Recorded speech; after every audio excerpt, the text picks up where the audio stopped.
Assalamualaikum warahmatullahi wabarakatuh. Hello everyone, my name is Elka Aulia with study number D1B023186 from Agribusiness class of 2023, Faculty of Agriculture, Jambi University.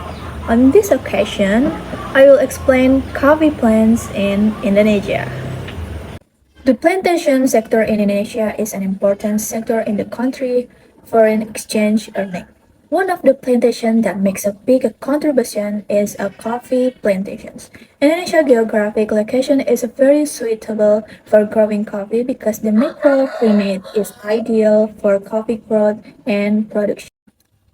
These are two main types of coffee bean plants, namely Arabica coffee and Robusta coffee. Arabica coffee is a type of traditional coffee with the best taste. These coffee beans originate from Ethiopia but have now been cultivated in various regions ranging from Latin America, Central Africa, East Africa, India to Indonesia. Generally, this coffee grows in countries with tropical or subtropical climates. Okay, the types number two is Robusta coffee beans come from Chango, and the taste of Robusta coffee is more bitter, slightly sour, and contains much more caffeine than Arabica. And Robusta coffee is widely grown in West Africa, Central Africa, South Asia, and South America.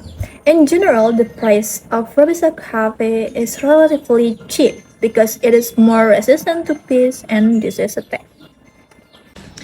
There are several types of coffee processing process that must be passed in order to become green beans. Each type of process will produce a distinctive coffee flavor character. Some of them are as follows. Number one is natural process. This natural process is also known as the dry process. This process is one of the oldest techniques in the history of coffee processing. After being harvested, the coffee cherries will be spread out on plastic mats and dry in the sun. Some coffee producers sometimes dry it on brick terrace or on special drying tables that have an airflow at the bottom. When dried in the sun, this coffee bean must be turned periodically so that the coffee bean dry evenly and to avoid mold and rotting. And number two is wash process. The coffee processing process is known as the wet process. Generally, this process aims to remove all the filthy skin attached to the coffee beans before drying after being harvested. Coffee cherries are usually selected first by soaking them in water.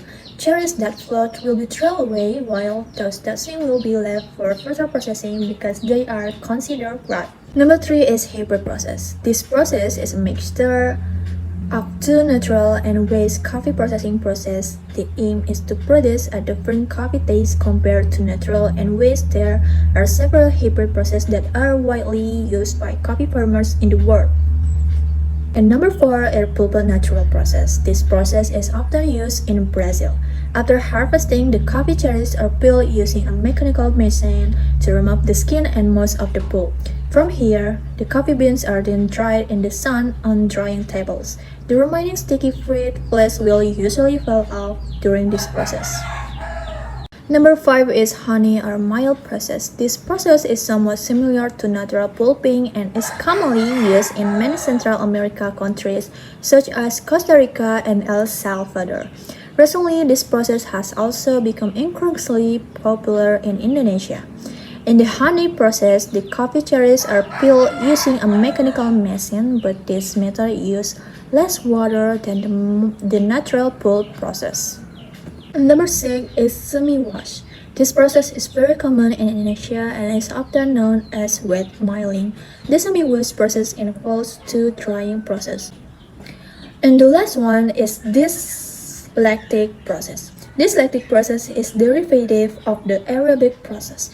The difference is that before the coffee cherries are sealed, it involves the addition of good compounds from lactic acid bacteria.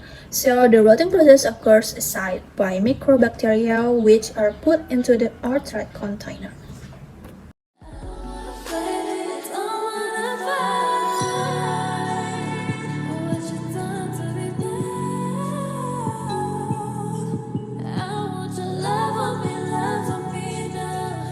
So that's a brief explanation about coffee.